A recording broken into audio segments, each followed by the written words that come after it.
नमस्कार जय जगन्नाथ। किशननगर ठारे 77तम साधारणतंत्र दिवस पालित। कटक सदर अंतर्गत किशननगर जातीय दिवस पालन कमिटी एनडीओसी पक्षरु स्थानीय हाईस्कल पड़िया ठारे तहसिल स्तरीय 77तम साधारणतंत्र दिवस महासमारोह पालन हो जाइछि। कटक सदर विधायक इंजीनियर प्रकाश चंद्र सेठी मुख्य अतिथि भाव जोगदे पताका उत्तोलन करने सह परेड अभिवादन ग्रहण करथिले। एथिरे विभिन्न विद्यालय और किशननगर कॉलेज रो 28टी दल जोगदे परेड प्रदर्शन करथिले। विभिन्न विद्यालय छात्र छात्री माने सांस्कृतिक कार्यक्रम प्रदर्शन करथिले। खेजार हुसैन परेड कमांडर थिले।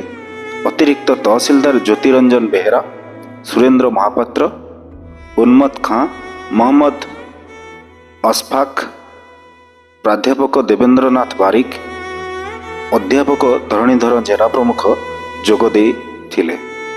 एनडीओसी सभापति तथा किशननगर तहसीलदार क्षीरद कुमार दास को तत्वावधान अनुष्ठित एही जातीय दिवस पालन कार्यक्रम रे किशननगर थाना आईआईसी मानकर्स प्रधान, एनडीओसी सदस्य साधु जेना, चित्तरंजन साहू, प्रभात कुमार सेठी, खितेन्द्र मित्र, हिमांशु शेखर महांती, भावेश मंडल प्रमुख उपस्थित थिले।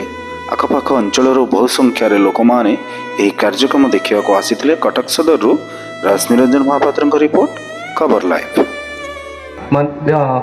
आमर किशोरनगर तहसील अंडर किशोर तहसीलदार टीम द्वारा किशोरनगर चिंतामणि विद्यापीठ पड़िया जहाँकि 77तम आमर गणतंत्र दिवस पालन कर समस्ते एकजुट ये तिरंगा पताका तले आम तिरंगा उत्तोलन केवल करूनु। यही भारत मातार चिंताधारा एकता त्याग यही समानता आम कार्यक्रम करूँ। आम राष्ट्र को गठन करने आमर एक संविधान होता जहाँकि जनवरी 26 तारीख 1950 संविधान माध्यम आम निजक निज भारत गठन करने दिगरे काम करूँ। युव समाज बहुत किसी बहुत शिक्षा लाभ करें।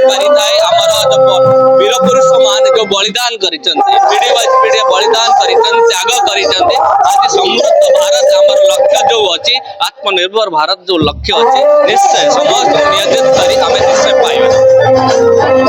77तम साधारणतंत्र दिवस अवसर में समस्त शुभेच्छा और शुभकामना ज्ञापन करछि।